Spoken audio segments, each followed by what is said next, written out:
But then the second day, the director had given me a note where he was like, don't be afraid to make the dummy image. And I've like kept that in my head whenever I'm making photographs, that I don't actually need to, that the straightforward, accessible image actually can be elegant, it can be timeless, it can be ambiguous still, and it can cultivate a number of things within the imaginary. And yeah, that language is just really helpful in terms of like rounding out the story that we were telling, like in that collaboration.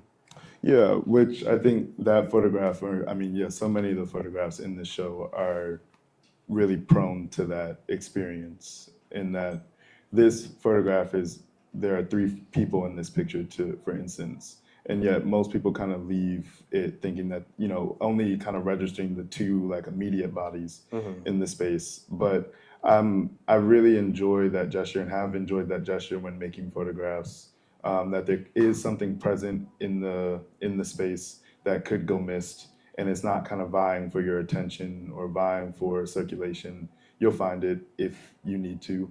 And I think that process can be extracted to other ways of living, thinking about faith-based practices, or just kind of like the idea that things are kind of like animating in the background that maybe are not the loudest thing in the room. Is like the perspective that I try to think from, and then that's the perspective that I offer the photographs. So this was a painting that I tried to sneak into the Venice Biennale when I was in it 2022, because I thought I needed it, just that little cat thing. And I was like, please God, let me, it was like this big, it was like from some fucking, it's like bad version of Starbucks or something, And I thought that it would kind of disrupt my line of paintings. It wouldn't let me do it because I tried to sneak it in. So I just decided to make 27 of them instead. And seeing what you're trying to build, is it legacy building? Are you trying to No, like fuck legacy, it's keeping it alive. But what do you want to keep living? The artistic spirit. Like I did the show in Montauk at the Ranch. It's me and Mike Kelly, and the thing is, it's like, he's one of my favorite artists as well, and the thing I did not want to do was try to historicize myself with the dead artists because they can't fight back. And I thought that's like a really easy thing to do, so I wanted to get into the spirit of him and keep his shit alive. And basically, my paintings, my work was to serve as backdrops for him to shine. I wanted to activate his work, not mine. That's how I think about these things, Why don't you just go to a thrift store and make some furniture collages?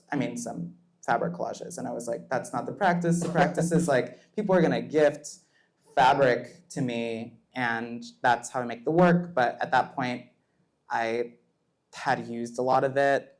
I had been in a few group shows. I basically used the majority of all this fabric that I had.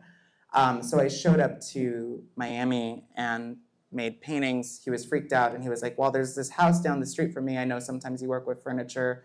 Maybe you could find some stuff that you want to put fabric on. And I was like, okay, let's go look at it. And it was actually just a pile of stuff from probably the den in this house that had been foreclosed on in Miami. And I was like, okay, let's put it all into a U-Haul and put it in the gallery.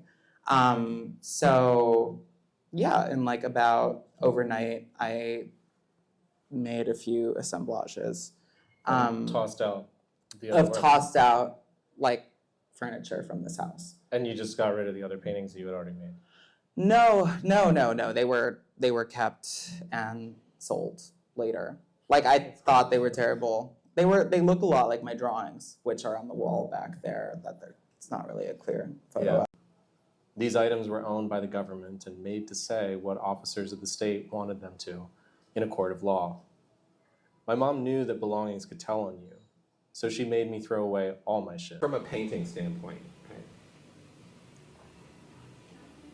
take a painting of two people, right?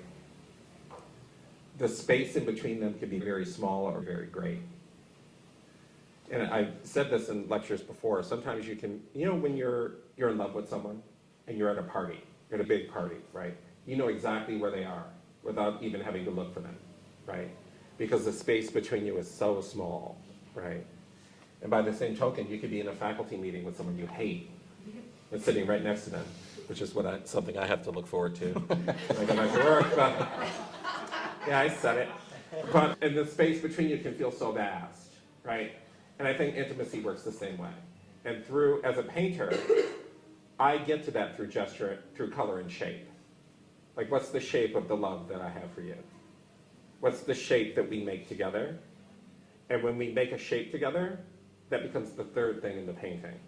So there's a person, a shape, and another person. And that shape might be what love looks like. That might be what revulsion looks like. And it might have a particular color, right? He's hard to find. Okay. Yeah, okay. but look him up. You'll be happy you did. All right, we're still in the system. Yeah. Most overrated artist. Yeah. No such thing. If I was waiting for your route out of this. No such thing. If you wake up and make the thing, if you actually get to make the thing, there are so many barriers to actually making something, getting out of your head, to making an object, to something that you can share, an idea that you can hand to somebody, right? If you can actually accomplish that, then you're the best one, right? And there are many people that accomplish that. So like all of them. I think there is something about efficiency. I think some people are more efficient at getting things out. It's not to say like everybody's a 10, right? That's made up. Mm-hmm. But there is no overrated. Because if you're in the system enough that people know that you will consistently make things, fantastic. Let's open it up. Where if you have most of the lighting for the show at human level, then it is part of your experience and not granting you an experience, right? Like the light that democratizes everything shows nothing.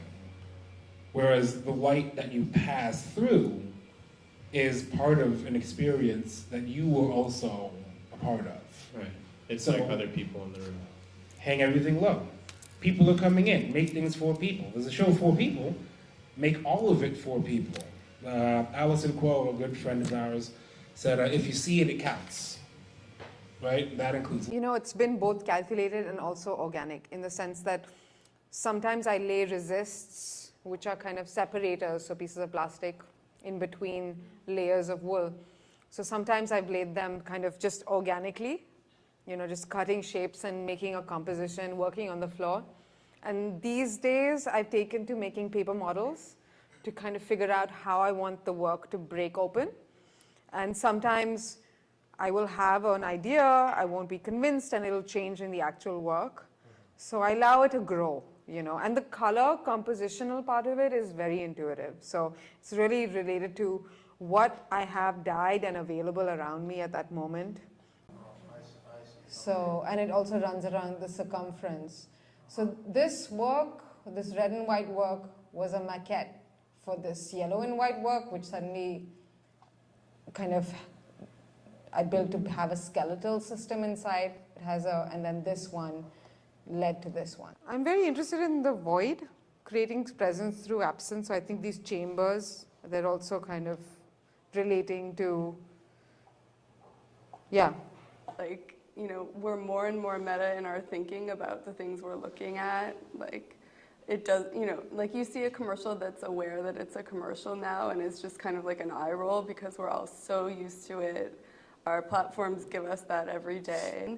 And it's kind of making fun of the way that theory sort of like distills the world down into understandable bytes or images, just the way that kind of commercial or popular imagery does. So I don't want anything to have too much space around it. Like, I want it to feel like it's all just these kind of throwaway words and images, but that they really do add up to something that nobody could ever grasp, which is how the world feels.